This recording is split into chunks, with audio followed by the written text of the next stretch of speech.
বিশেষ একটি প্রতিবেদন নিয়ে আজকের আপনাদের মাঝে উপস্থিত হয়েছি। ভারত এবং বাংলাদেশের মধ্যকার যে বিরাজমান পরিস্থিতি নিয়ে আজকের প্রতিবেদনটির সঙ্গে থাকুন এবং পুরোটা সময় থাকার চেষ্টা করবেন, কারণ বিশেষ বিশেষ কিছু বিষয়ে আজকের আমরা দেখাবো এবং আলোচনা করব। স্বাদ আর সাধ্যের মধ্যে চিরকালই কম বেশি একটা ফারাক থাকে, কিন্তু বাংলাদেশিদের কাছে এই ফারাকটা অনেক অনেক বেশি। ভারতে না এলে যখন চিকিৎসা হয় না, সেই বাংলাদেশিরা নাকি 4 দিনে কলকাতা দখল করবে। দাঁড়ান, ভুল বললাম। টিভি 9 বাংলার এই ভদ্রমহিলার আচার আচরণ, তার গেটআপটা একটু দেখবেন। আপনারা জানেন যে এর আগে ভারতীয় রিপাবলিক টিভির ময়ূখ রঞ্জন কতটা যন্ত্রণা দিয়েছে এবং দিয়ে যাচ্ছে। আর এই যে বর্তমানে যে দুই দেশের ভিতরে মধ্যকার যে নৈরাশ্যজনক একটা পরিস্থিতি, সেটার জন্য বেশিরভাগ দায়ী বলতে হবে এই ময়ূখ রঞ্জনকে। তো আজকে ময়ূখ রঞ্জন যদি চট্টগ্রাম বা বিভিন্ন ধরনের উস্কানিমূলক খবর না পড়তো বা খবর প্রচার না করতো, তাহলে তো আসলে বাংলাদেশের মুসলিমরা কখনোই ভারতকে অন্যরকম চোখে বা শত্রুর চোখে দেখে না। তো আজকের এই বিষয়গুলো নিয়ে কিন্তু আমাদের আলোচনা, প্লাস গতকালকের থেকে যে খবরগুলো প্রচার হচ্ছে বা ভারতের যে ভূমিকা, সেই বিষয়গুলো আমি আজকের আপনাদের সামনে তুলে ধরছি। দেখতে থাকুন। বিএনপি নেতার স্বাদ আরো বেশি। বাংলা, বিহার, ওড়িশা সবই নাকি তার চাই। 82 সিক্কার চর কষিয়েছেন মুখ্যমন্ত্রী মমতা বন্দ্যোপাধ্যায়। বলে দিয়েছেন আপনারা সব নিয়ে নেবেন, আর আমরা কি বসে বসে ললিপপ খাবো? দেখলেন টিভি 9 বাংলার খবরাখবর প্রচারের যে নমুনা এবং তাদের যে কথাবার্তা, আসলে সব কিছুই যেন অগ্রাসনমূলক কথাবার্তা বলে থাকে তারা। টিভি মাধ্যমে প্রচার করেছে যে রিজভী সাহেব সে কলকাতা এবং বিহার উড়িষ্যার দখল করার জন্য বলেছেন। আর এই কথার রেশদারে শুভেন্দু সাহেবও কিন্তু এটার উপরে বাণী দিয়েছেন, তারপরে মমতাজি এটার উপরে বাণী দিয়েছেন। আসলে আপনারা শুনুন রেজভী সাহেব কি বলেছেন। আমাদের মিলিত শক্তি, তারুণ্যের শক্তি নিয়ে আমরা এটাই বলবো, তোমরা যদি ওইটা দাবি করতে পারো তাহলে আমরাও দাবি করব আমাদের নবাব সিরাজউদ্দৌলার বাংলা, বিহার, উড়িষ্যা ফেরত দাও আমাদেরকে। পশ্চিমবঙ্গের বিধানসভায় দাঁড়িয়ে চড়া সুরে বার্তা দিয়েছেন মুখ্যমন্ত্রী মমতা বন্দ্যোপাধ্যায়। বলেছেন, যদি কেউ বিচ্ছিন্ন করতে আসার চেষ্টা করে তাকে প্রতিরোধ করুন এবং সেক্ষেত্রে বাঁধ ভেঙে দিতে হবে। আর যারা কেউ বলছে বিহার দখল করবো, উড়িষ্যা দখল করবো, আমি বলি ভাই ভালো থাকবেন, সুস্থ থাকবেন, সুন্দর থাকবেন, কিন্তু এত বড় হিম্মত আপনাদের কেন কারো নেই যে বাংলা, বিহার, উড়িষ্যা সব নিয়ে নেবেন আর আমরা বসে বসে ললিপপ খাবো? এটা ভাববার কোনো কারণ নেই। ভিডিওতে আপনারা দেখতে পাবেন যে তাদের আসলে মাথার ব্রেইনটা কীরকম এবং তারা কতটুকু শিক্ষার মান রেখে কথা বলতে পারে, এগুলো আসলে একের পর এক আমরা দেখাচ্ছি। তো বিষয়টা হচ্ছে যে মূর্তি পূজারী ধর্ম কাতর এবং ড্যাম ব্রেইনের অধিকারী, তা না হলে কিছু কিছু কথা তারা বলে যেগুলো আসলে খুবই হাস্যকর। আমি সরাসরি দেখাবো কথাগুলো, আপনারা দেখবেন।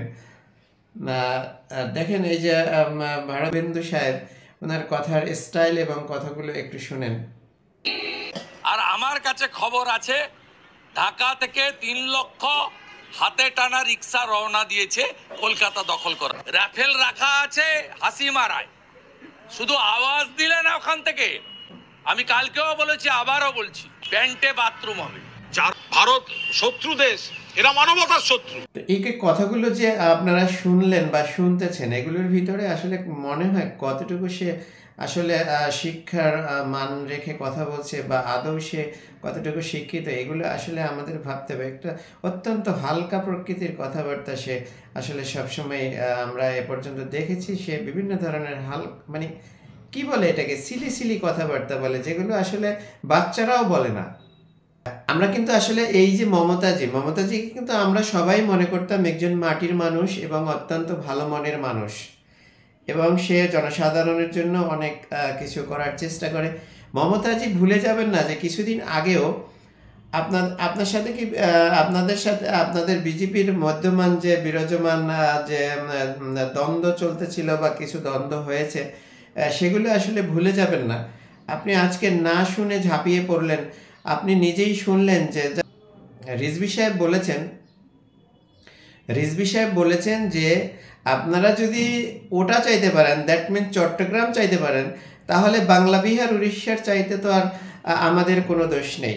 সে কিন্তু বলে নাই যে বাংলা বিহার উড়িষ্যার সে দখল করতে যাবে বা কিছু। আপনাদের কথার অ্যাগেনিস্টে সে কিন্তু কথা বলেছে।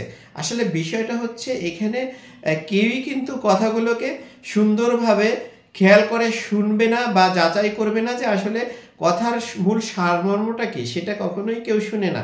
সবাই আছে কি কার পিছনে লেগে থাকবেন। মমতাজির উদ্দেশ্যে বলছি, মমতাজি আপনাকে আমরা অত্যন্ত ভালো মনের মানুষ মনে করি, এখনও ভালো জানি।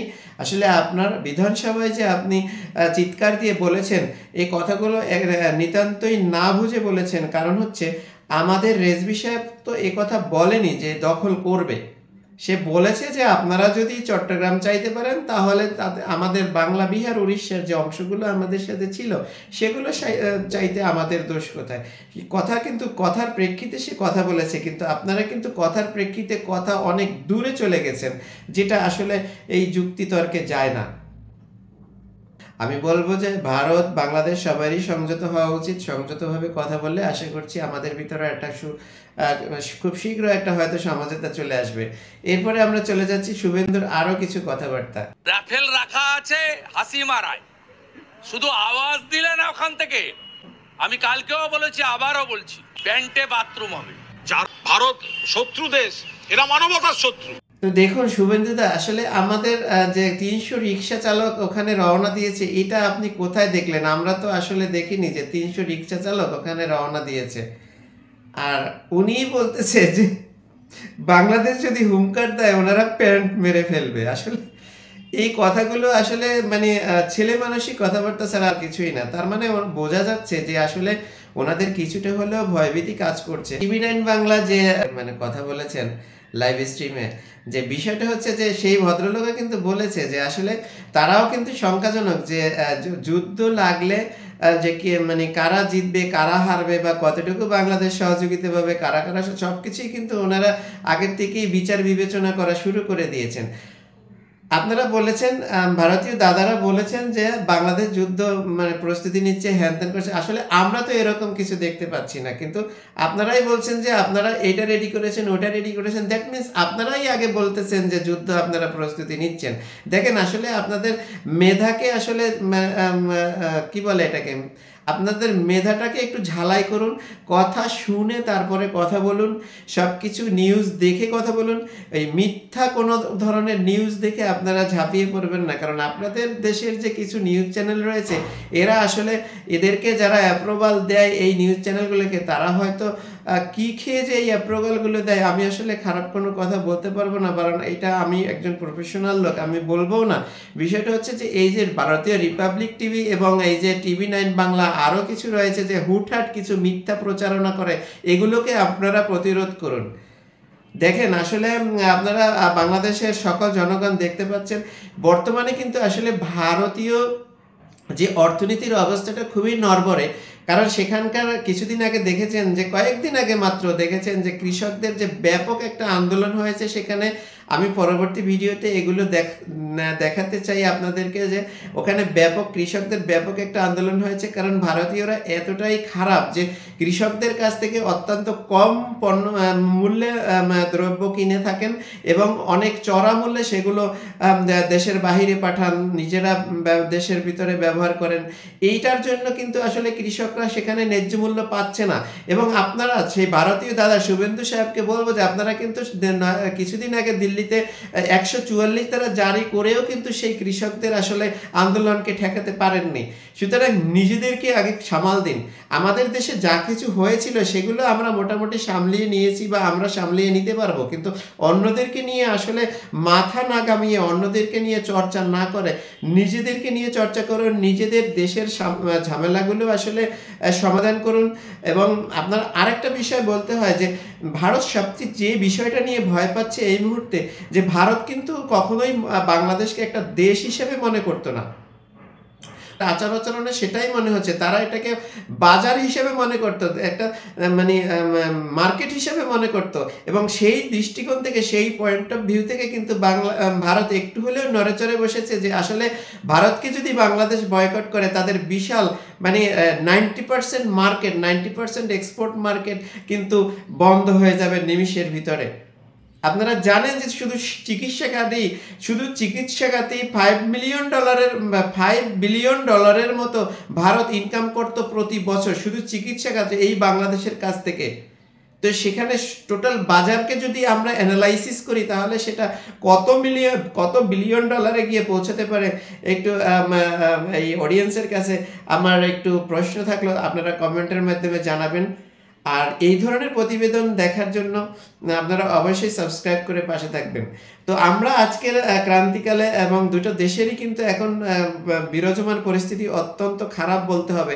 তো এই দৃষ্টিকোণ থেকে আমরা বলবো যে কারোরই আসলে উত্তেজিত হওয়াটা এখানে ঠিক হবে না। এখানে আরেকটি কথা আমরা বলে নেই, আপনারা জানেন যে বাংলাদেশের সেনারা বা বাংলাদেশের জনসাধারণ, বাংলাদেশের প্রত্যেকটা মানে ছাত্র জনতা কিন্তু এক একটা মানে নির্ভীক সৈনিক, এটা আপনাদেরকে বুঝতে হবে। আর বাংলাদেশের জনগণ কিন্তু হাতিয়ার ছাড়াই যুদ্ধ করতে জানে, এটাও বুঝতে হবে।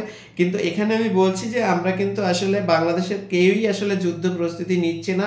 আপনারাই বারবার বলতেছেন আপনাদের এটা আছে, আপনাদের ওটা আছে, আপনারা এটা মোতায়েন করেছেন, এটা কিন্তু আপনারাই বারবার বলেছেন। আসলে ভুলে গেলে চলবে না, বাংলাদেশের কিছু ইতিহাস আসলে ভুলে গেলে চলবে না।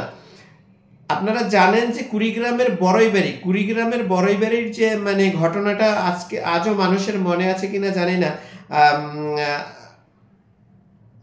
18 এপ্রিল 2019 সাল, মেবি 18 এপ্রিল 2019 সালে সেখানে যে বিএসএফ এবং বিজিবির সাথে তখন ছিল বাংলাদেশ রাইফেলসের সাথে যে বড় ধরনের একটা বন্দুকযুদ্ধ হয়েছিল, সেটা জাতি আজও ভুলে নাই।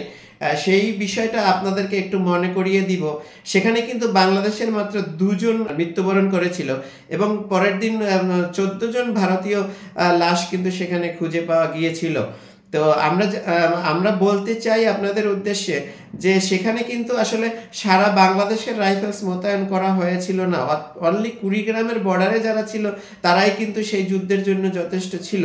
তো সুতরাং আমরা বলবো যে আসলে কারোরই উত্তেজিত হওয়াটা ঠিক হবে না। সবাই একটু সমঝোতার মাধ্যমে একটু মাথা ঠান্ডা করে কথা বলি, সবাই সবার পাশে এগিয়ে এসে আমাদের সাথে আপনাদের একটা চির বন্ধুত্ব, এই জিনিসটা কিন্তু আসলে অস্বীকার করার মতো কিছুই নেই। এখন আপনারা এই মুহূর্তে এই পরিস্থিতির উপরে যে আচার আচরণ দেখাচ্ছেন তাতে মনে হচ্ছে আপনারা আমাদের কোনো কালেই ভাই ছিলেন না বা ভাই হতেও চাচ্ছেন না, আপনারা শুধু আমাদেরকে বাজার হিসেবেই ব্যবহার করেছেন। তো প্রিয় অডিয়েন্স, আমি সবাইকে বলবো যে এরকম প্রতিবেদন আরও দেখার জন্য আজকের প্রতিবেদনটা যদি ভালো লেগে থাকে আপনারা চ্যানেলটি সাবস্ক্রাইব করে রাখবেন। নিত্য নতুন প্রতিবেদন নিয়ে আপনাদের সামনে চলে আসবে ইনশাল্লাহ। সবাই ভালো থাকবেন, সুস্থ থাকবেন। আল্লাহ হাফেজ।